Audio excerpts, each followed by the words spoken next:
Hello, my name is Scott, and I'm going to read you a short story called A Little Slice of Heaven with Cheryl, Just a Taste. This morning I was putting on my grandmother's socks. You may have seen these socks before, on Shaquille O'Neal's feet. They're the same size. I think Shaq took steroids. I know Cheryl does. I mix them into her coffee every morning. But that's neither here nor there. Plus, I really like dairy, so I'm probably not in a position to judge. But if I was, I would say the situation is ridiculous. You would know we're in my grandmother's bedroom because everything is pink. Well, everything except for a small shrine she had constructed in homage to her ethereal lover, the baby Jesus. The shrine used to be in the middle of the room, but Cheryl had it moved to make way for a much larger monument she had commissioned in honor of David Duchovny. She now keeps the shrine in the corner, where she believes it wards off the boogeyman, without obstructing her David. Good morning, Cheryl, I smile, tripping over the garlic she has strewn around her bed to keep me at bay. Cheryl thinks I'm a vampire. She's obviously a lunatic. I'm a vegetarian, not a vampire.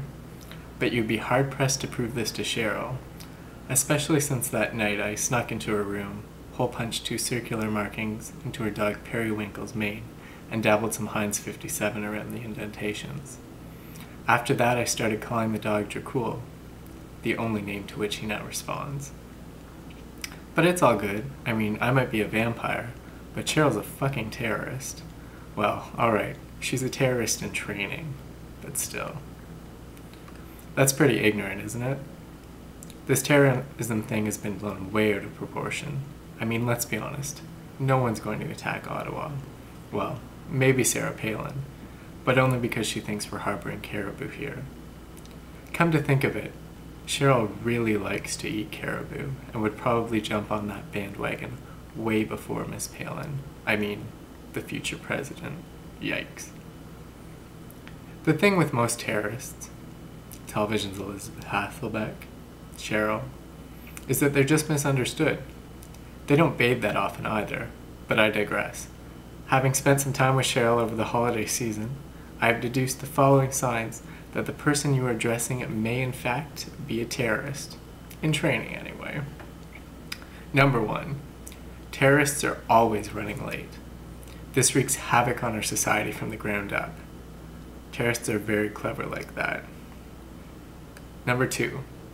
Terrorists have a tendency to wear fanny packs. They could be hiding anything in there, and they usually are.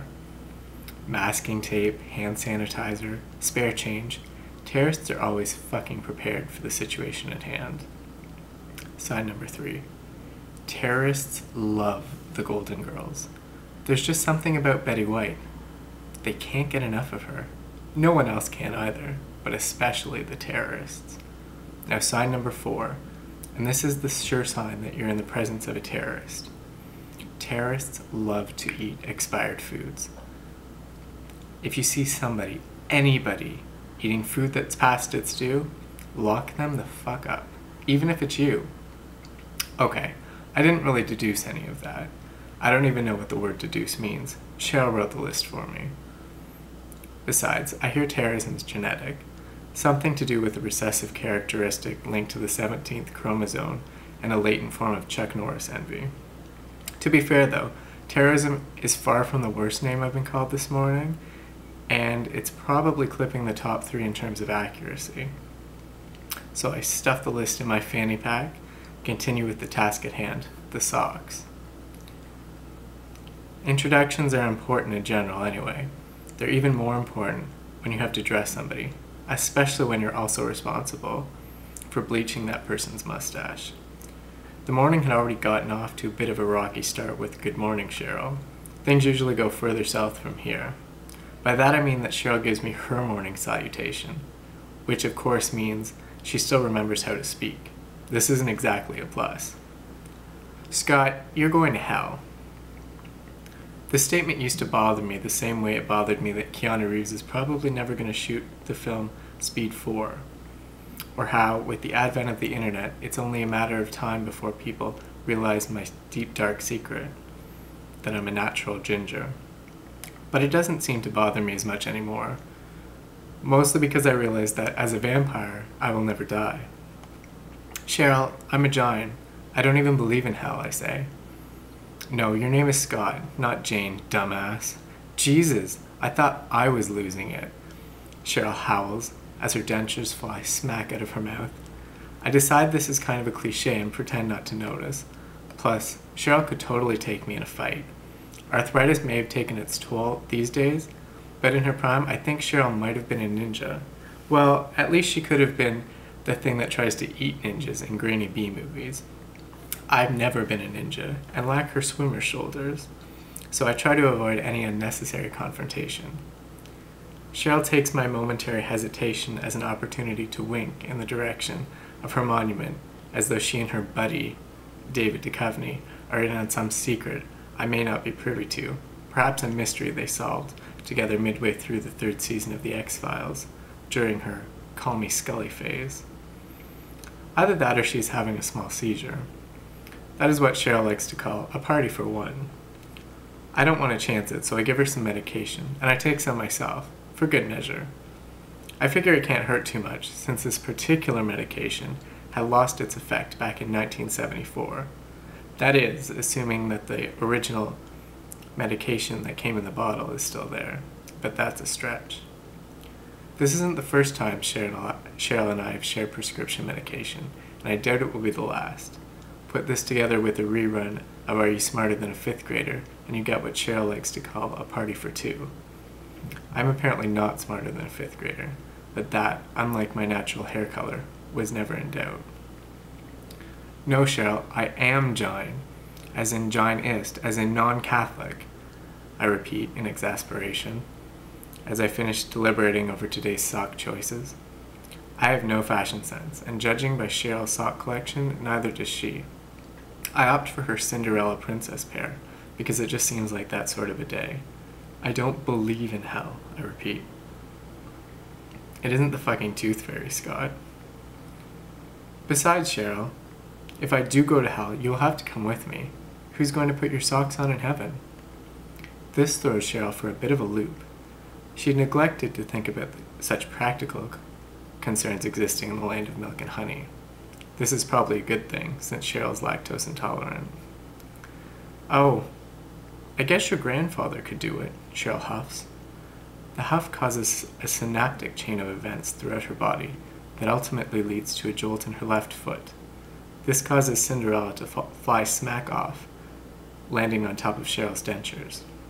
I have to admit that I'm impressed with Cheryl's conversational skills to this point, given her lack of teeth.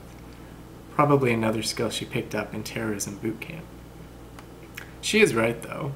If there is a heaven, the man that lived with Cheryl his whole life had certainly stamped himself a ticket there. Unfortunately for Cheryl, she is not that man. No fucking way is she getting in. But I don't want to be a Debbie Downer, so I have to spin it for her. Plus, if I'm going down to hell, you'll want to come with me, I say. I'm the coolest person you know. Obviously, this is a sign that Cheryl needs to expand her circle of friends, but she won't. Cheryl considers this hypothesis for a minute. Then she asks me to repeat it. She has become preoccupied with a ray of morning light bursting through the window and creating a rainbow in the space between us. It is less the beauty of nature that astonishes Cheryl, and more the fact that the light has not caused me to immediately combust, being that I'm a vampire.